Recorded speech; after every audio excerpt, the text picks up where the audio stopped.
जय माँ कामाख्या। आपका बहुत बहुत स्वागत है कामाख्या धाम में। अक्टूबर माह मिथुन राशि सन 2023 कैसा रहेगा आइए जानते हैं, और एक नज़र डालेंगे मुख्य त्योहारों पर भी और उन तिथियों को भी जानेंगे जिन तिथियों पे हमको कार्य नहीं करना चाहिए, क्योंकि उन तिथियों पे विघ्न बाधा कष्ट संकट आ ही जाता है। और एक महत्वपूर्ण जानकारी आपके समक्ष, राहु केतु देव का राशि परिवर्तन 30 अक्टूबर को होने जा रहा है। और राहु देव की अगर माया को जानेंगे तो यह अदृश्य माया है और हम नहीं समझ पाएंगे कि ये क्या हो रहा है, कैसे हो रहा है।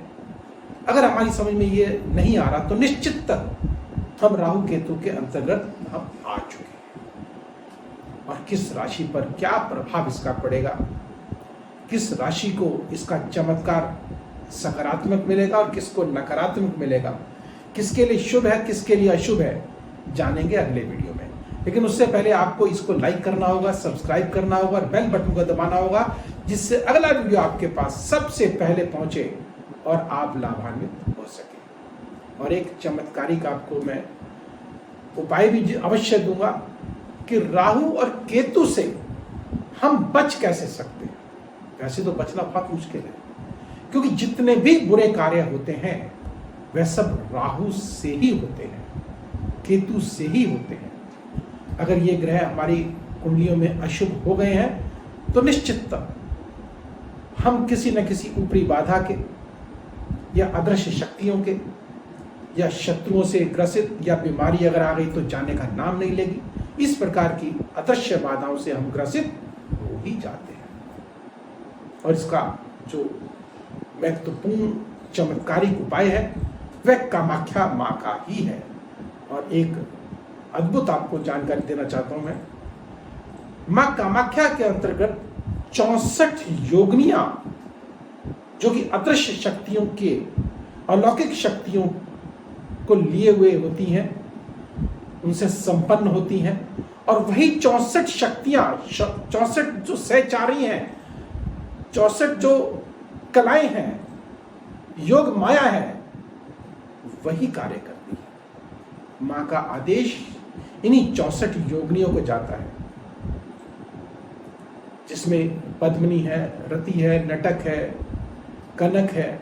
इस प्रकार से 64 योगिनियां हैं। और आपको एक और विशेष जानकारी दे देना चाहता हूं मैं, यह कोई छोटा विषय नहीं है। हमने 64 योगिनियां ही क्यों कहा?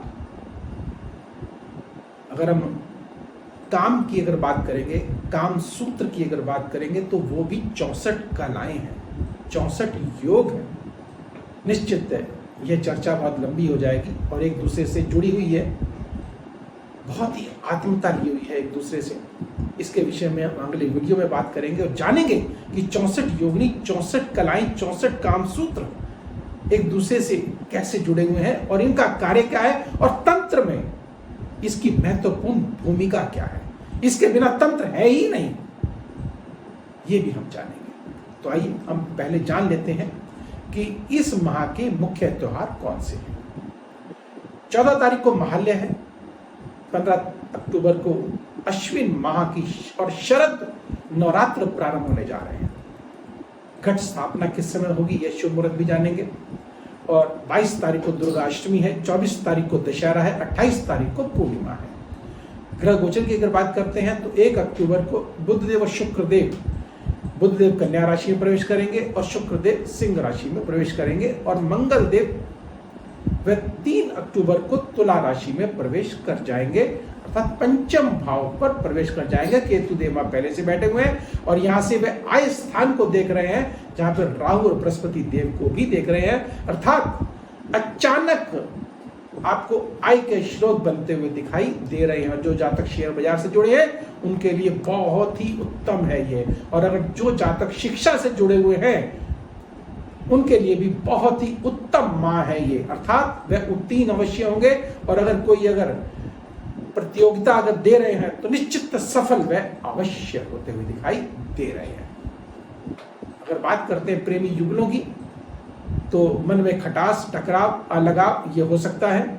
इसके लिए हम आपको उपाय भी बताएंगे जिसको करके आप इस माह को मंगलमय और चमत्कारिक रूप दे सकते हैं और अपने भाग्य को अवश्य बदल सकते हैं।